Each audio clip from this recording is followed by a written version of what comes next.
사도들이 주께 여짜오되 우리에게 믿음을 더하소서 하니 주께서 가라사대 너희에게 겨자씨 한 알만한 믿음이 있었다면 이 뽕나무더러 뿌리가 뽑혀 바다에 심기우라 하였을 것이요 그것이 너희에게 순종하였으리라.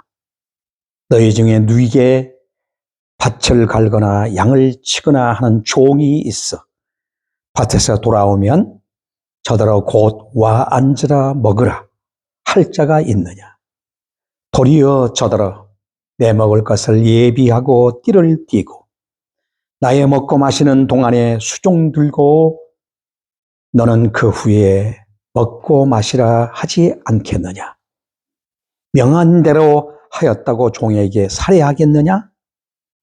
이와 같이 너희도 명령받은 것을 다 행한 후에 이르기를 우리는 무익한 종이라. 우리의 하여야 할 일을 한 것뿐이라 할지니라. 아멘. 우리는 무익한 종이라. 우리의 하여야 할 일을 한 것뿐이라 할지니라. 어떻게 이럴 수가 있을까 하는 생각이 듭니다. 오늘 저는 본문 말씀을 가지고 순종하는 믿음이라는 제목으로 함께 은혜를 나누고자 합니다.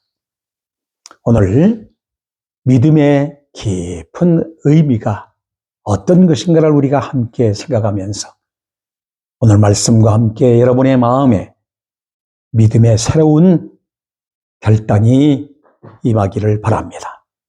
지난주에는 작은 소자 하나를 실족해 하지 말라 하시는 말씀.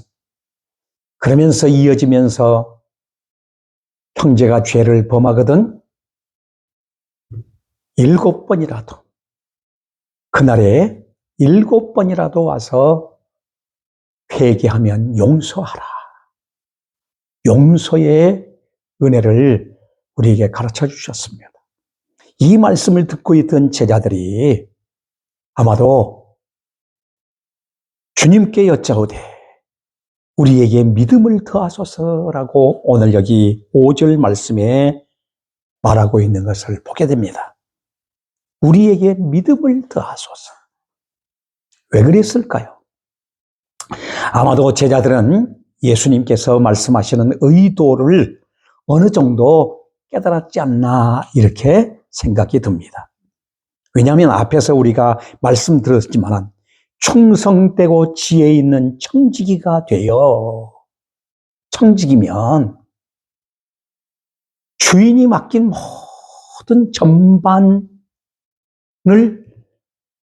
바로 청지기 자세로 종의 자세로 오직 믿음 하나 가지고 순종으로 일관해야 할 것을 가르치고 있기 때문입니다. 청지기가 되어 주님께 말씀하신 대로 행하기 위해 아마도 제자들은 역부족이다 이렇게 생각이 들었던 것 같습니다. 어떻게 작은 소자 하나라도 실족하게 하지 않을 수 있을까? 어떻게 끝까지 기다리면서 한 생명을 얻기에 용서에 이 긍휼을 베풀 수 있을까? 그것은 바로 오늘 본문 비유에 말씀하신 대로 믿음에 있다고 하는 사실을 가르쳐주고 있는 것입니다. 그래서 예수님께서는 이 요구에 응하며 6절 말씀에 이렇게 말씀하고 있습니다. 예수께서 가라사대 너희에게 겨자씨 한 알만한 믿음이 있었다면 이라고 말씀합니다.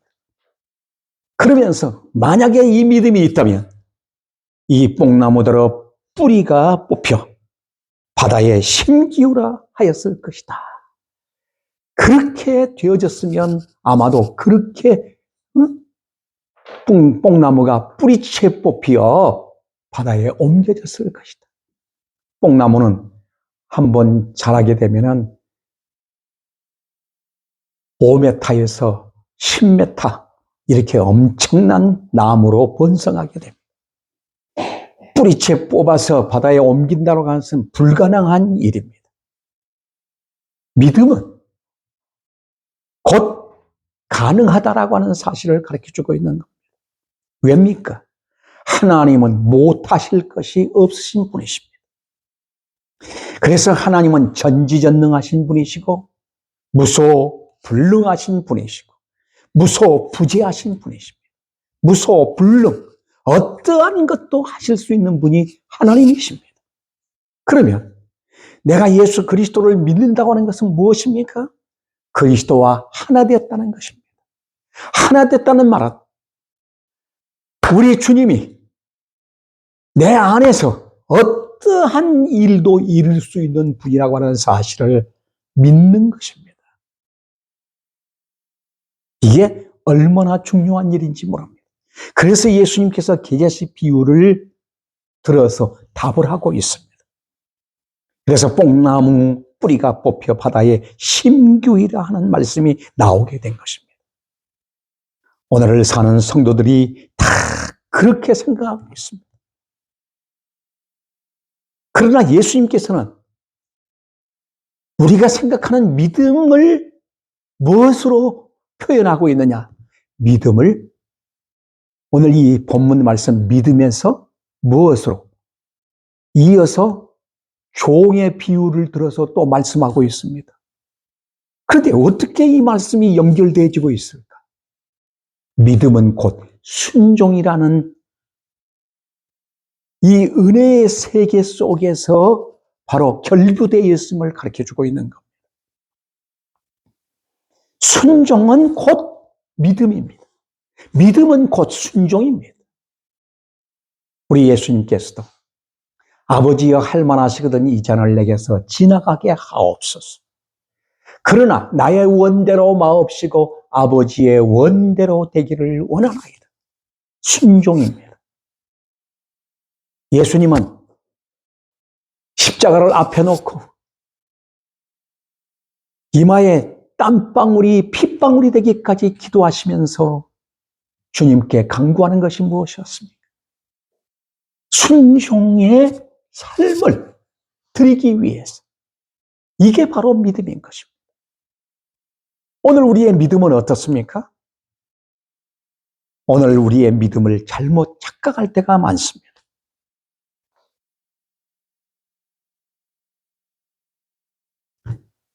그래서 예수님께서는 9절로 7절로 10절 말씀을 들어서 이렇게 말씀하고 있습니다. 뭐라고 말씀합니까? 너희 중에 밭을 갈거나 양을 치거나 하는 종이 있어 밭에서 돌아오면 저더러 곧 와 앉아서 먹으라 할 자가 있느냐? 도리어 저더러 내 먹을 것을 예비하고 띠를 띠고 나의 먹고 마시는 동안에 수종 들고 너는 그 후에 먹고 마시라 하지 않겠느냐? 명한 대로 하였다고 종에게 살해하겠느냐? 이렇게 말씀합니다. 이와 같이 너희도 명령받은 것을 다 행한 후에 이르기를 우리는 무익한 종이라. 우리의 하여야 할 일을 한 것뿐이라고 이와 같이 고백하고 있습니다.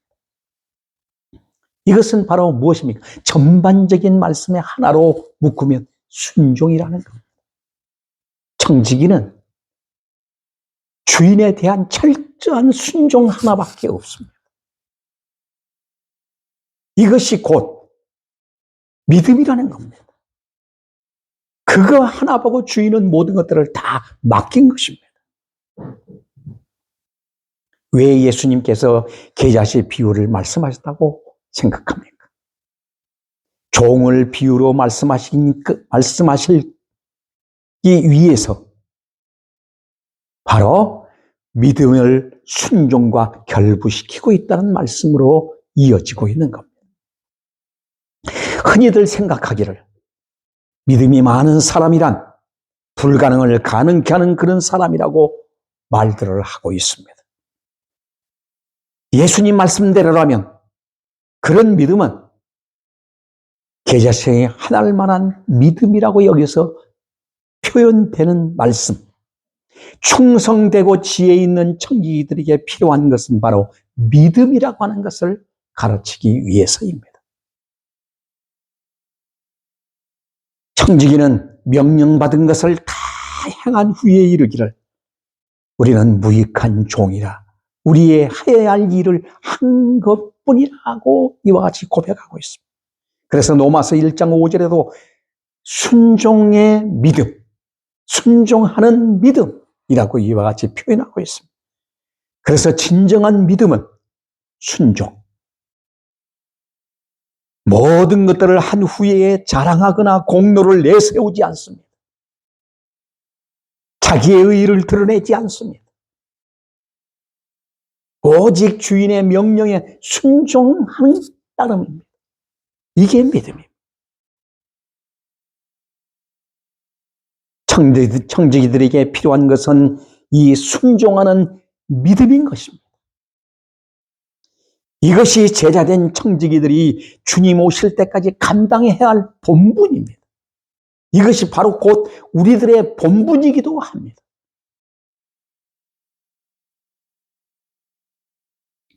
히브리서 11장에 보면은 믿음의 선진들의 이야기가 나옵니다. 거기는 아담 이후에 아벨의 신앙, 에녹의 신앙, 노아의 신앙, 아브라함의 신앙, 이삭의 신앙, 야곱의 신앙, 쭉 선진들의 그 믿음의 이야기가 나오는데 그들은 하나같이 모두가 어떻게 했습니까? 순종이었습니다.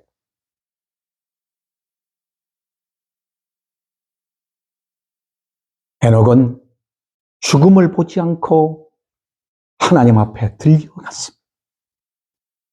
그 믿음. 노아는 믿음, 오직 순종함으로 방주를 예비했습니다. 아브라함은 칼바를 알지 못하였으나 믿음으로 순종하고 하나님이 지시한 땅으로 갔습니다. 이것이 바로 믿음이에요. 특별히 히브리서 11장 32절부터 보면은 이렇게 말하고 있습니다. 내가 무슨 말을 하리요? 기드온, 바락, 삼손, 입다, 다윗 및 사무엘과 선지자들의 일을 말하려면 내게 시간이 부족하리로다. 그들은 믿음으로 나라들을 이기기도 하며 의를 행하기도 하며 약속을 받기도 하며 사자들의 입을 막기도 하며 불의 세력을 멸하기도 하며 칼날을 피하기도 하며 연약한 가운데서 강하게 되기도 하며 전쟁에 용감하게 되어 이방 사람들의 진을 물리치기도 하며 여자들은 자기의 죽을 자들을 부활로 받아들이기도 하며 또 어떤 이들은 더 좋은 부활을 얻고자 하여 심히 고문을 받되 구차히 풀려나기를 원하지 아니하였으며 또 어떤 이들은 조롱과 채찍뿐 아니라 결박과 옥에 갇히는 시련도 받았습니다. 돌로 치는 것과 톱으로 켜는 것과 시험과 칼로 죽임을 당하고 양과 염소 가죽을 입고 유리하며 빈군과 환난과 학대를 받았으니 이런 사람들은 세상이 감당하지 못함이니라. 그들이 광야와 산과 토굴과 동굴과 토굴에 유리하였으며 이 사람들은 다 믿음으로 말미암아 증거를 받았으나 약속된 것을 받지 못하였으니 이는 하나님이 우리를 위하여 더 좋은 것을 예비하였은즉 우리가 아니면 그들로 온전함을 이루지 못하게 하려 하심이라고 이와 같이 표현하고 있습니다. 이 말씀들을 전체적으로 다 보면 하나같이 순종으로 일관하고 있습니다. 고난이 와도 불평하지 않습니다. 옥에 갇혀도 불평하지 않습니다. 시련과 아픔이 와도 바로 어떠한 상황 속에서도 흔들리지 않습니다. 다니엘은 하나님 앞에 기도하는 것밖에 없었는데 모함을 받고 핍박을 받고 고난을 받고 오직 하나님 한 분만을 바라보며 믿음으로 일관했던 것을 볼 수가 있게 됩니다. 믿음은 능력으로 연결되는 것이 아니라 순종으로 연결되는 것입니다. 우리의 믿음이 잘못된 것이 무엇입니까? 항상 양에다가 막 포커스를 맞추고 있습니다. 믿음의 양, 믿음이 얼마나 크냐, 능력 있는 믿음이냐. 그래서 그것만을 구하고 강구하고 있습니다. 그런데 진정한 믿음은 순종과 결부가 된다고 하는 사실을 잊지 말아야 합니다. 어떤 상황 속에서 어떠한 시련 속에서도 우리가 믿음을 따라 사는 겁니다. 청지기는 오직 순종으로 일관하는 것이 바로 청지기인 것입니다. 주님은 당신의 양떼들을 맡기고 떠날 기약이 이른 것입니다. 제자들에게 이렇게 깊은 비밀의 말씀을 주신 것은 바로 이 말씀을 끝까지 붙들고 이기고 승리할 수 있는 비결. 청지기로서, 사도로서, 제자로서 사명을 다할 수 있는 길은 오직 순종하는 믿음뿐임을 말씀하기 위하였습니다. 사랑하는 여러분, 오늘 우리는 어떻습니까? 믿음을 자꾸 양에다가 맞추려고 하는, 양적인 것에 포커스를 맞추려고 합니다. 그러나 믿음은 질입니다. 질. 믿음은 생명이라고 말해요. 계자씨를 왜 예수님께서 비유를 들었습니까? 계자씨는 팔레스타인에 3,600종의 나무의 열매들이 있는데 씨앗 중에서 가장 작은 씨앗이 바로 무엇입니까? 계자씨입니다. 왜 계자씨의 이 비유를 드셨을까요? 계자씨는 비록 작아도 생명이 있습니다. 생명이 있기 때문에 땅에 심으면 바라가 되어 자라고 큰 나무가 되어 새들이 깃들 만한 나무가 된다고 말씀하고 있습니다.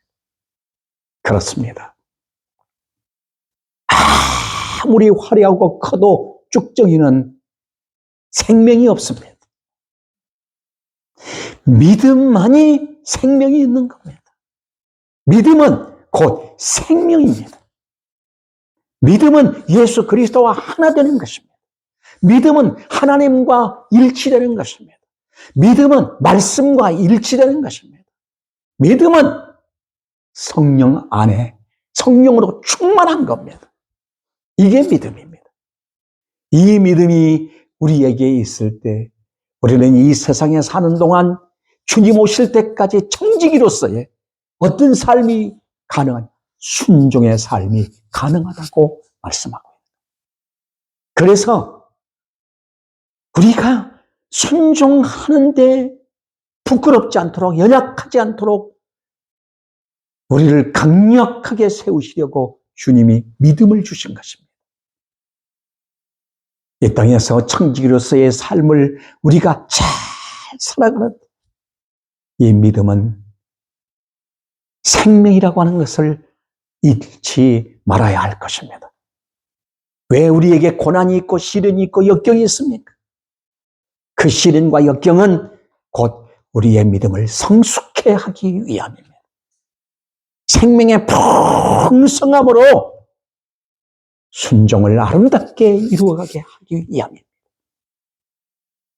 그러므로 오늘 우리의 믿음이 연약해지지 않기를 소망합니다. 왜 예수님은 7절로 9절 말씀에서 이렇게 말씀했을까요? 너희 중에 밭을 갈거나 양을 치거나 하는 종이 있어 밭에서 돌아오면 저더러 곧 와 앉아 먹으라 할 자가 있느냐? 도리어 저더러 내 먹을 것을 예비하고 띠를 띠고 나의 먹고 마시는 동안에 수종 들고 너는 그의 먹고 마시라 하지 않겠느냐? 명한 대로 다 하였다고 종에게 살해하겠느냐? 왜 이 말씀을 하셨을까요? 아마도 제자들과 함께 듣고 있던 바리새인들과 서기관들을 염두에 두고 주님은 말씀하지 않았겠나 하는 말씀입니다. 앞에서도 누가복음 11장 34절에 보면 회당의 높은 자리와 시장의 문안 받는 것을 기뻐하는 바리새인들, 이 바리새인들을 예수님은 염두에 두셨던 겁니다.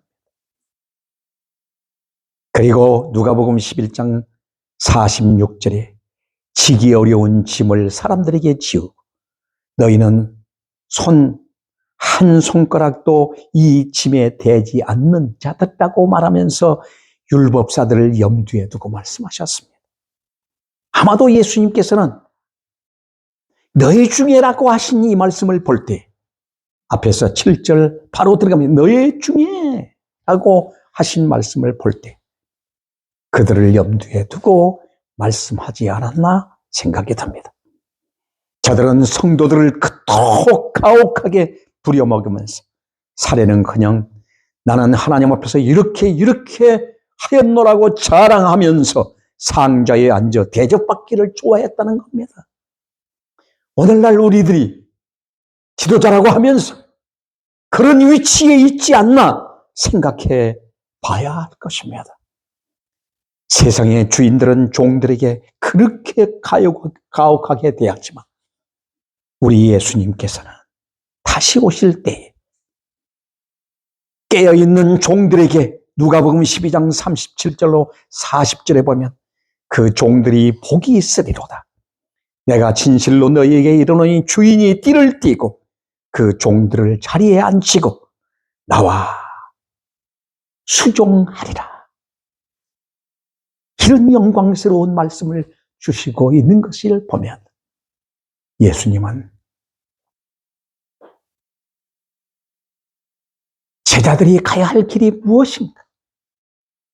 지도자들이 살아가야 할 목표와 뜻이 무엇인가를 똑똑히 보여주고 있습니다.